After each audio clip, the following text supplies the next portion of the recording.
Очень часто многие клиенты жалуются на то, что они покупают новые машины Логаны после 2010 года выпуска, и у них очень громко закрываются двери, и также они стучат при езде, есть небольшой стук.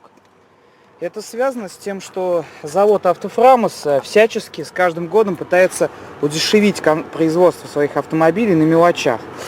Можно обратить внимание, что на старых Логанах стояли кронштейны замка двери вот с такими вот фторопластовыми втулками.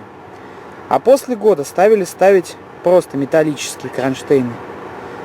То есть вот разница.